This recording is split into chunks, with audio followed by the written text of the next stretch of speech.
एक बार एक व्यक्ति अपनी ससुराल जा रहा था, मित्र से मिलने गया। मित्र ने कहा, कहाँ आज बड़े तैयार दिखाई दे रहा। उसने कहा, ससुराल जा रहे हैं, तुम भी चलो। मित्र बोला, ये कोई ले जाने का ढंग है, पहले से बताते तो हम भी अपने कपड़े आदि पहनकर तैयार रहते। मित्र बोला, कपड़ों में क्या हमारे पहन लेना, देत लेत मन संक न धरी, मित्रता में क्या हमारे पहन लेना, ठीक है। मित्र ने अपने कपड़े दे दिए, उसने पहन लिए, दोनों मिलकर ससुराल गए। अब वहां लोगों ने बड़ा स्वागत सत्कार किया। पड़ोस में बैठने के लिए गए तो एक ने पूछा, बहुत दिन बाद आए, आपकी बड़ी प्रतीक्षा हो रही थी, आपके आने से बड़ा अच्छा लगा, लेकिन ये आपके साथ कौन है। अब उन्होंने परिचय देना शुरू, हमारे मित्र हैं, बहुत अच्छे आदमी हैं। बोले, कहां जा रहे हो। हमने कहा, ससुराल। हमने कहा, तुम भी चलो। बोले, कपड़े नहीं है। तो कपड़े भी हमारे ही पहने हैं। मित्र बहुत अच्छे। अब मित्र को बड़ा बुरा लगा। एकांत पाकर मित्र ने कहा, मैं तो जा रहा हूं, तुम्हारे जैसा हमने आदमी नहीं देखा। लोग हमारे बारे में पूछते हैं कि कपड़ों के बारे में, तुम कपड़ों के बारे में काहे को बताते हो। अरे बोला, अब क्षमा करो, गलती हो गई, अब नहीं बोलूंगा। अब दूसरी जगह फिर बैठने गए, लोगों ने परिचय पूछा, कहने लगे हमारे बड़े अच्छे मित्र हैं, और हमने कहा ससुराल जा रहे हैं। एक ही कहने से हमारे साथ आ गए, और कहते कहते निकल गया कपड़े।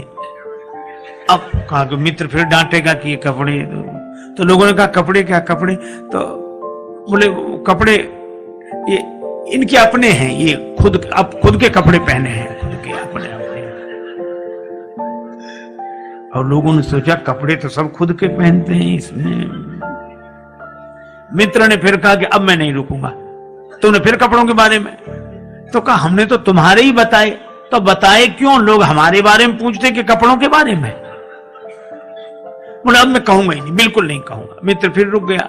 पर तीसरी जगह बैठने गए, लोगों ने परिचय पूछा कि आप तो बड़े अच्छे हैं, आपके साथ हमारे मित्र हैं, बड़े प्रेमी हैं, एक ही कहने से हमारे साथ आए, और इनकी जितने गुण गाए जाएं सब कम है, लेकिन क्षमा करें, हम कपड़ों के बारे में कुछ नहीं कहना चाहते।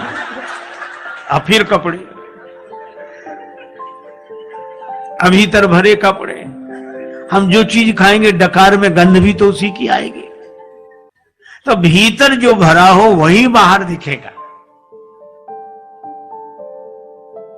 निराकार हूं मैं, न साकार हूं, भक्त की भावना से तदाकार हूं। भक्त मुझे जिस दृष्टि से देखता है वो उसी दृष्टि से मैं दिखाई पड़ता हूं। अपने भाव के अनुसार भगवान का दर्शन होता है।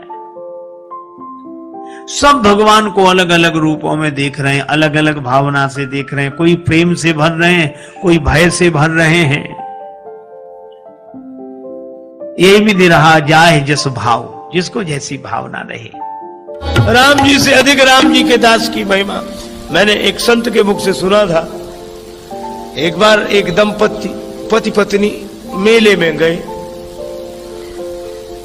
अब मेला में उनका मेल बिछुड़ गया। ऐसा भीड़ का रेला, पति एक तरफ पत्नी एक तरफ। अब दोनों एक दूसरे को ढूंढे। तो ऐसे मौके का फायदा उठाने वाले लोग चूकते कहां। राम जी का मंदिर था सामने। पुजारी बोला, क्या बात है। बोले, बहुत ढूंढ रहे हैं, पत्नी यहीं कहीं खो गई। अरे बोले, भगवान से प्रार्थना करो, चलो। बड़े संपन्न आदमी थे, पुराने जमाने की बात।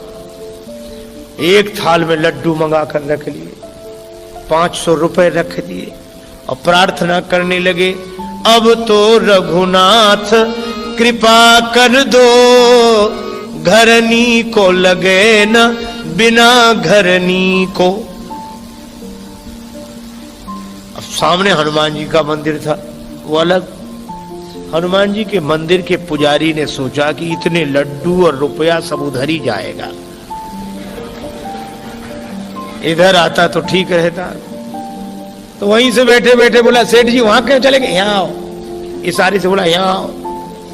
सेठ जी थाल लिया वो इते, कर दे ये कृपा जो लला अंजनी को। हनुमान जी के पास ले आओ, काम बन जाएगा।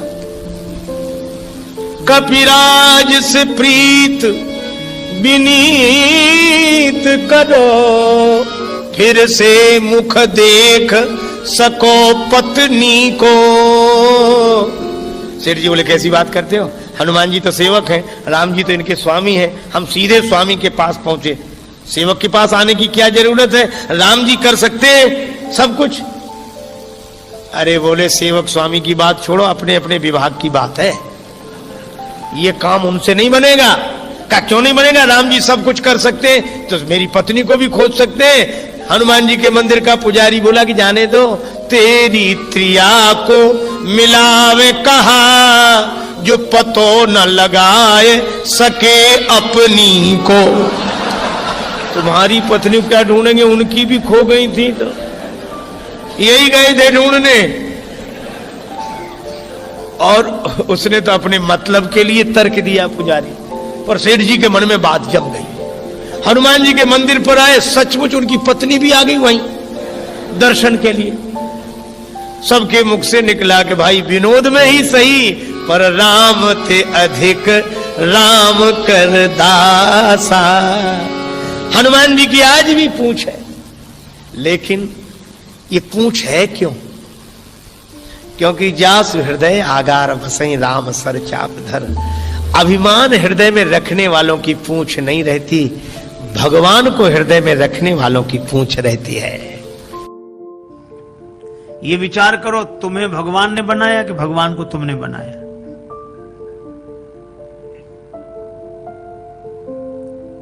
वो आदमी सोचने लगा कि हम तो भगवान की पूजा के लिए जा रहे, कहां से तर्क करने वाला रास्ते में मिल गया ये।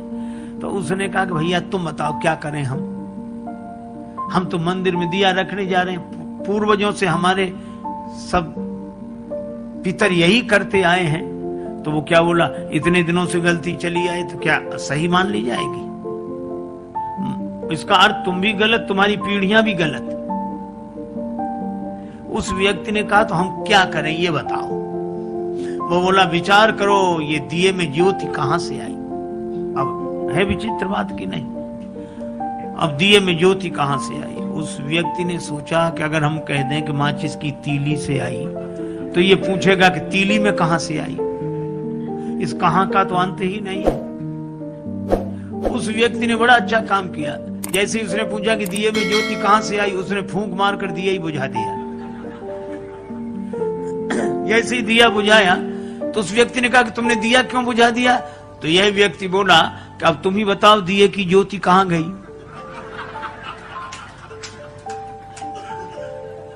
कहां गई? उसने कहा इसका क्या अर्थ? तो इस व्यक्ति ने कहा कि जहां गई वहीं से आई थी।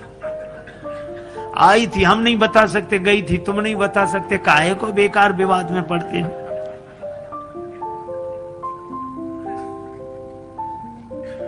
अच्छा, इस तर्क से कुछ हल भी नहीं होता, कुछ हाथ भी नहीं लगता। तर्क से आप कुछ भी सिद्ध कर दो। महाभारतकार कहते हैं तर्को अप्रतिष्ठा।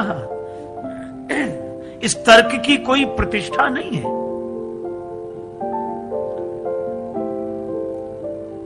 देखो, एक व्यक्ति पढ़कर आया, उसने बहुत विद्या अर्जित की थी,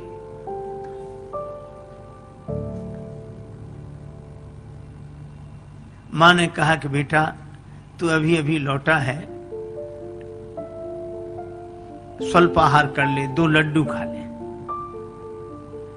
बेटा बोला पहले मेरी विद्या का चमत्कार देखो जो मैंने पढ़ा है। मां बोली क्या चमत्कार? बेटा बोला असंभव को संभव सिद्ध कर दूं। मां बोली कैसे करेगा? जो है नहीं उसको कैसे सिद्ध करेगा? पिता भी पास आकर बैठ गया कि देखें इसकी विद्या। बेटा बोला कि लड्डू कितने रखे हैं? मां बोली 2। बेटा बोला 3। का कैसे? बोले अभी सिद्ध कर देता हूं। का गिनो। मां ने गिनना शुरू किया, 1 लड्डू में 1, दूसरे लड्डू पर उंगली रखी 2, बेटा बोला 2 और 1 3। अब मां इधर से भी गिने 1, बेटा कहे ठीक, 2, बेटा तुरंत कहे 2 और 1 3। गणित का सिद्धांत। जहां 2 और 1 वहां 3 तो होते ही हैं। अब माँ ने कहा कि बेटा मैं सिद्ध भले ही ना कर पाऊं पर लड्डू तो 2 हैं। बेटा बोला सिद्ध करो तो मानो, लड्डू तो 3 हैं। उसका पिता बैठा था पास में, और पिता भी तो उसी का पिता था।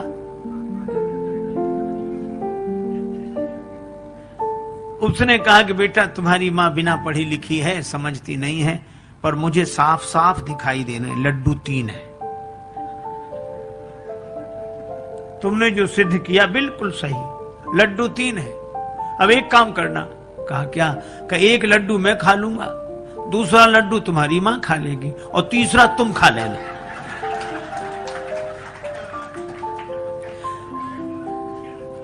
अरे भाई हाथ लगा क्या?